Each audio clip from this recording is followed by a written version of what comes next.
नमस्कार दोस्तों, आपका स्वागत है। ऐसी ही जानकारी के लिए चैनल को सब्सक्राइब करें। आज हम पार्श्व एकादशी के बारे में जानेंगे। पार्श्व एकादशी को वामन अथवा परिवर्तिनी एकादशी भी कहते हैं। ब्रह्मवैवर्त पुराण में भगवान श्री कृष्ण और महाराज युधिष्ठिर के संवाद में इसकी महिमा का वर्णन है। युधिष्ठिर महाराज ने भगवान श्री कृष्ण को पूछा, हे जनार्दन, भाद्रपद मास के शुक्ल पक्ष में आने वाली एकादशी का नाम क्या है? इस व्रत करने की विधि और करने से प्राप्त होने वाला फल, इस बारे में कृपया विस्तार से वर्णन करें। भगवान श्री कृष्ण ने कहा, हे राजन, इस एकादशी को पार्श्व कहते हैं। इस व्रत के पालन से व्यक्ति सभी पापों से मुक्त होकर मुक्ति प्राप्त करता है। इस एकादशी के केवल महात्म्य श्रवण करने से ही व्यक्ति सभी पापों से मुक्त हो जाता है। वाजपेय यज्ञ करने से भी अधिक फल इस व्रत के पालन से प्राप्त होता है।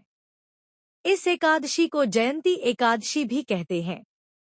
इस दिन भगवान वामनदेव की उपासना करनी चाहिए, जिससे व्यक्ति को आध्यात्मिक जगत की प्राप्ति होती है। इस एकादशी के दिन भगवान मधुसूदन अपने बाएं से दाएं करवट लेते हैं। इसीलिए इस एकादशी को पार्श्व परिवर्तिनी एकादशी कहा जाता है। युधिष्ठिर महाराज ने पूछा, हे जनार्दन, मेरे कुछ प्रश्नों का समाधान करें। हे देव देवेश्वर, आप कैसे सोते हैं? किस प्रकार से करवट बदलते हैं? चातुर्मास्य का पालन किस प्रकार से करना चाहिए? आपकी निद्रा के समय दूसरे लोग क्या करते हैं? आप बलि महाराज को बंधन में क्यों रखते हैं? हे स्वामी, मेरी ये सारी शंका आप कृपया दूर कीजिए। भगवान श्री कृष्ण ने कहा, त्रेतायुग में दैत्य कुल में जन्मा बलि नामक मेरा एक भक्त था। अपने परिवार के साथ वो मेरी पूजा अर्चना करता था। उसने ब्राह्मणों की पूजा और अनेक यज्ञ भी किए थे, जिससे वो इतना शक्तिशाली बन गया कि उसने इंद्र को पराजित किया और स्वर्ग का राजा बन गया। सभी देव देवता ऋषि मेरे पास आए। उनके कल्याण के लिए मैंने वामनावतार लिया और राजा बलि जहां पर यज्ञ कर रहा था वहां पहुंचा। बलिराजा के पास मैंने 3 पग भूमि मांगी। इससे भी अधिक मांगने की विनती बलिराजा ने मुझसे की, परंतु मैंने दृढ़ निश्चय से केवल 3 मग भूमि ही मांगी। दूसरा कौन सा भी विचार न करके उसने दान में 3 पग भूमि दे दी।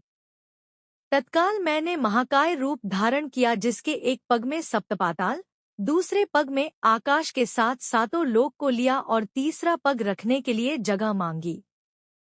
तीसरे पग के रूप में नम्रतापूर्वक बलि ने अपना मस्तक आगे किया।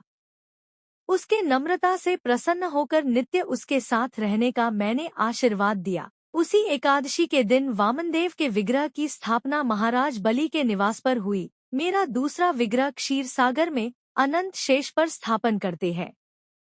शयन एकादशी से उत्थान एकादशी तक मैं निद्रावस्था में रहता हूँ। इन 4 महीनों में हर एक को मेरी विशेष पूजा करनी चाहिए। चातुर्मास में आने वाली सभी एकादशी का हर एक को दृढ़तापूर्वक पालन करना चाहिए। इस एकादशी के व्रत पालन से सहस्त्र अश्वमेध यज्ञ करने का फल मिलता है। दोस्तों, लाइक, कमेंट एंड सब्सक्राइब करें। दोस्तों, लाइक, कमेंट एंड सब्सक्राइब करें।